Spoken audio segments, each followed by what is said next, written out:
Bonjour et bienvenue dans cette nouvelle vidéo. Voilà. Comme est toujours, MyDex Service, votre service professionnel. Voilà. Aujourd'hui, nous allons aborder le sujet des panneaux solaires. Aujourd'hui, on va parler spécifiquement des panneaux solaires. Alors, ce qui revient à notre chapitre 2, les composants solaires. Voilà. Donc, on a décidé de faire dans cette première vidéo les panneaux solaires. On a décidé de commencer avec les panneaux solaires parce que dans la vidéo précédente, on avait les différents composants qui est le panneau, l'onduleur, contrôleur et la batterie. Voilà, c'était les trois composants. Et on a commencé avec les panneaux. Ça veut dire que la deuxième vidéo va consister à faire l'objet sur le contrôleur et onduleur. On va associer les deux pour une vidéo. Voilà. Et là, on va mieux expliquer pourquoi. Donc, ici, là, on va d'abord se concentrer sur les panneaux et on va commencer par donner des types de panneaux que nous savons tous, qui est le polycristallin et le monocristal. Ce sont des panneaux très utilisés. Ça dépend du projet et nous allons voir pourquoi. Voilà. Déjà, la composition d'un panneau, le panneau est constitué de plusieurs parties, donc de plusieurs couches, si je vais dire ça comme ça. Déjà, il y a le verre. C'est pourquoi on dit que le panneau est cassable. Il y a le verre. C'est le verre là qui permet en quelque sorte la protection et permet de laisser traverser l'irradiation. Voilà. Pour que les cellules captent sans problème. Parce qu'il y a aussi les cellules voltaïques. Voilà, les cellules, que ce soit les types de semi-conducteurs, silicium ou bon, ça dépend. Voilà. Maintenant, on va voir, il y a les boîtes de jonction. La boîte de jonction, c'est ça qui est souvent derrière le panneau. Donc, la petite boîte qui est derrière le panneau, là, ça s'appelle la boîte de jonction. On a la jonction PN et la jonction, vous connaissez déjà même d'ailleurs. Et voilà. Donc, dans cette boîte-là, on fait tout le câblage nécessaire. Alors, ici, nous allons commencer avec les panneaux monocristallins. Les panneaux monocristallins, en réalité, c'est quel type de panneau? La question qu'on me pose, on me dit, hey Rodrigue, voilà, on m'a dit que les monocristallins sont les meilleurs panneaux, voilà. C'est ça que je vois, en fait. Non, en fait, il n'y a pas question de dire meilleur panneau. Ça dépend du cadre du projet. Ça dépend de l'environnement. Pour vous dire vrai, le polycristallin a tout à fait sa place. Ça dépend du projet, comme je l'ai dit. Alors, pourquoi? Déjà, le polycristallin est plus solide que le monocristallin. Là, sur ce point, nous sommes bien d'accord. Et le polycristallin est effectivement fait pour les zones de haute chaleur. Voilà, c'est vrai qu'il y a certains monocristallins qui est adapté pour ça. Voilà, mais c'est pas tous les panneaux monocristallins. Ça veut dire quoi? Ça veut dire que je prends un panneau poly et mono, j'installe dans une zone, comme par exemple Marois. Bon, là, je suis au Cameroun, une zone qui fait vraiment chaud. Ça veut dire que si le produit, le monocristallin ne respecte pas certaines caractéristiques, il va se gâter avant le polycristallin. Voilà. Le monocristallin, sa puissance, sa capacité, c'est son rendement. Sa force, c'est le rendement déjà pour commencer. Voilà. Ça, c'est l'un des avantages incontournables.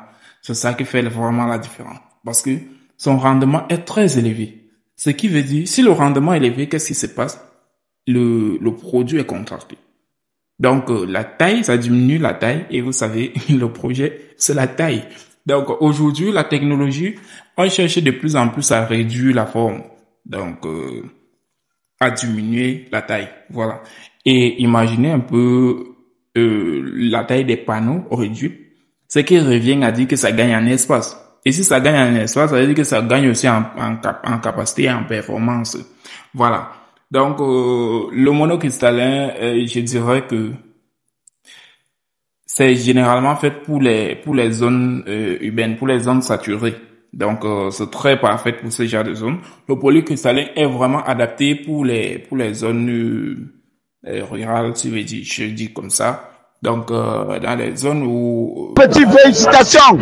Ça sonne net. Net. Il y a assez d'espace. Tu n'es pas un ingénieur, petit. À moi, c'est mis. Voilà, bien. Oh, mon petit, félicitations. Ça sonne net. Net. Tu n'es pas un ingénieur, petit. À moi, c'est mis. Voilà, bien. Comment fonctionne l'énergie solaire et comment... Petit, félicitations.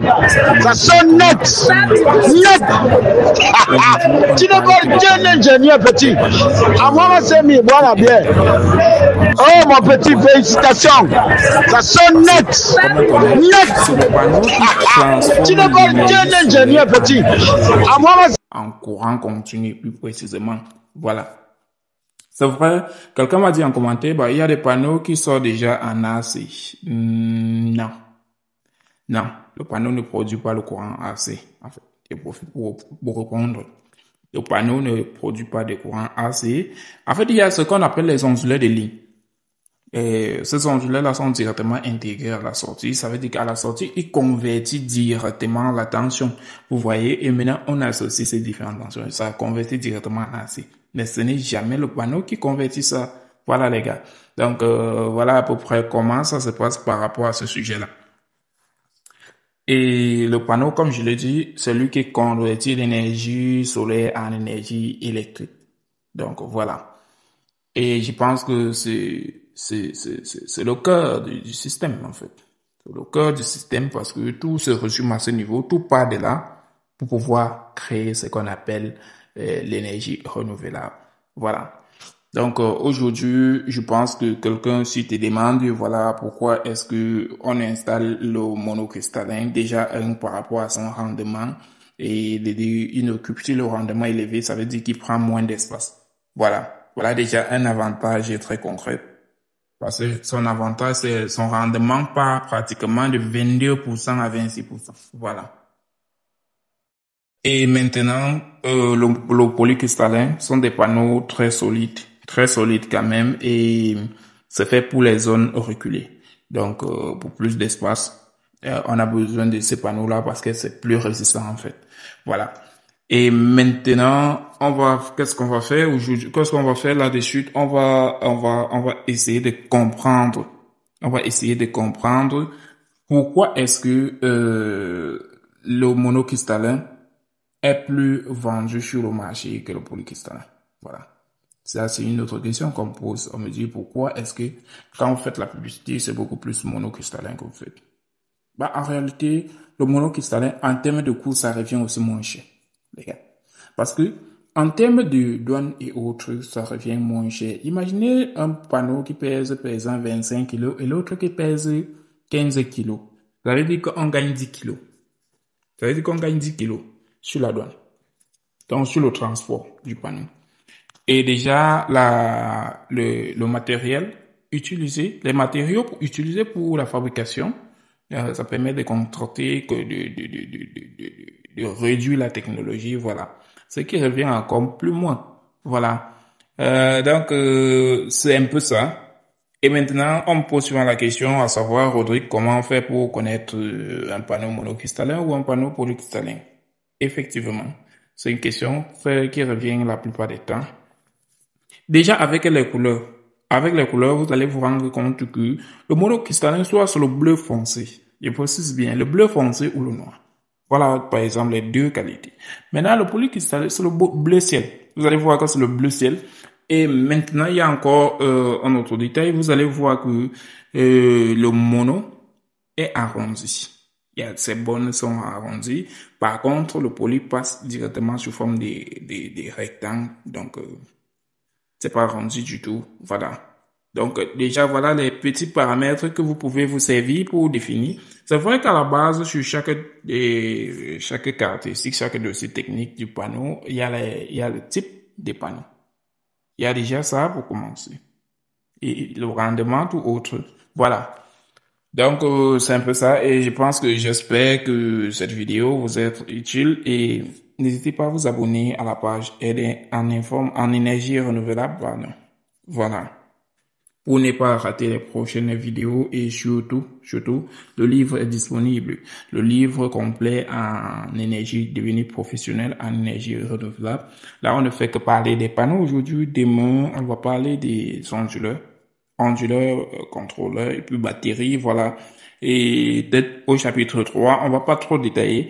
Or, c'est le chapitre le plus important de ce document parce que toutes les formules nécessaires de comment installer le système de A à Z, donc relever les données, prise de contact et tout autre jusqu'à l'installation, voilà, ça se trouve là-bas, voilà.